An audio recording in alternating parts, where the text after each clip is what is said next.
God is always present, but he's particularly present in nature.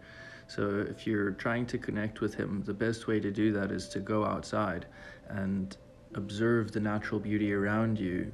Go for a walk, go for a hike, go sit next to the river. Anything that resembles nature where you can just sit and think and reflect.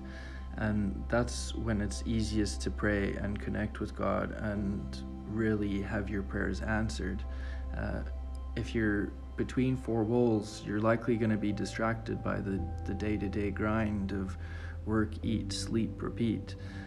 But when you're out in nature, particularly when you're alone in nature, things become more clear and it's much easier to meditate. It's much easier to pray and have those prayers answered. My best suggestion, if anyone's having trouble connecting with God, is just to go outside and then try again. Jesus did this all the time. Luke 5:16 says, but he would always go off to some place he could be alone and pray. Matthew 14:23 says, after sending the crowds away, he went up into the hills to pray. A third example of this is right before his death, in the gardens at Gethsemane. He asked his disciples to stay back and wait for him while he went off to pray.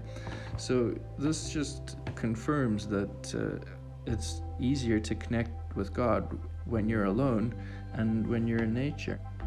I think the key takeaway from this message is that you're closer to God when A, you're in nature, and B, when you're alone. So even if you can't be alone in nature, then try being alone in your home or in nature with somebody else.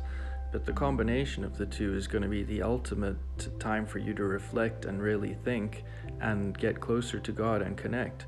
The whole point of being alone is that's so you can connect. The whole point of being in nature is so that you can connect. He's present everywhere, but you can see his presence when you're in nature, and you can feel his presence when you're in nature.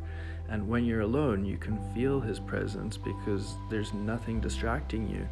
So the key point is remove any distractions when you're trying to pray. I hope this helps, and may God bless you all. Thanks for watching.